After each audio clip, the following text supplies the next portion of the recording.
ఈ process of షూటింగ్‌లో జరిగినటువంటి ఎనీ ఇన్సిడెంట్స్? అండ్ మామూలుగా మన పొద్దున్నే సాయంత్రంలోకే ఈరోజు జరిగింది ఇన్సిడెంట్ అంటే ఏదో ఒకటి ఇంట్రెస్టింగ్ ఉంటది. అవును. 4 సంవత్సరాలంటే బోలెడుంటాయి. వచ్చిన ప్రాబ్లమ్ అంటే 4 సంవత్సరాల్లో అన్ని ఇన్సిడెంట్లు ఎక్కువైపోయి ఏది చెప్పాలో గుర్తురాదండి. బట్ ఒక ఇంట్రెస్టింగ్ ఇన్సిడెంట్ అండి. ఆహ్, మహాబలేశ్వర్‌లో షూట్ చేస్తున్నాం. ఒక ఆహ్, చాలా అందమైన లేక్ ఒడ్డున షోర్ కొంచెం ఇలా స్లైట్‌గా స్లోప్ ఉంటది. హ్మ్. అక్కడ షూట్ చేస్తున్నాం. కెమెరా పెట్టాం. జిమ్మీ జిబ్ మన జిమ్మీ జిబ్ ఉంటది కదండీ! ఆ అవును. ఎక్విప్‌మెంట్ అంతా వ్యాన్‌లో వస్తది. ఆళ్ళంతా కింద పెట్టుకుంటారు. వ్యాన్ ఓ పక్కన పార్క్ చేస్తారు. ఇలా కెమెరా పెట్టి షూట్ చేస్తున్నామండి. సడెన్‌గా చూసేసరికి వ్యాన్ ఇలా డిగ్ డిగ్ డిగ్ డిగ్ డిగ్ మంటే ఫీల్డ్‌లోకి వచ్చేస్తుంది ఇలాగ.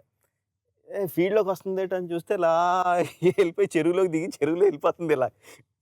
అసలు ఎవరికీ అర్థం కాలేదు. అందరూ మామూలుగా ఏంటి డ్రైవర్ అలా తీసుకెళ్ళిపోతున్నాడని చూస్తే డ్రైవర్ లేడు అందులో. వ్యాన్ ఎళ్ళిపోయి నీళ్ళలోకి ఎళ్ళిపోయి నీళ్ళలో ఎళ్ళిపోతుంది ఇలాగా.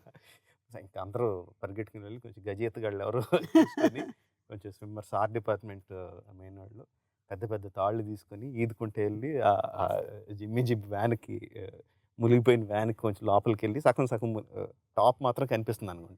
ఎళ్లి దానికి తాళ్ళేసి మన సినిమాలో జనాలందరూ లాగారు కదండీ! విగ్రహం హ్మ్. పైకి హ్మ్. లాగడానికి అలాగ మొత్తం అందరూ తాళ్ళు పట్టుకొని లాగి ఆ వ్యాన్‌ని బయటికి తీశారు.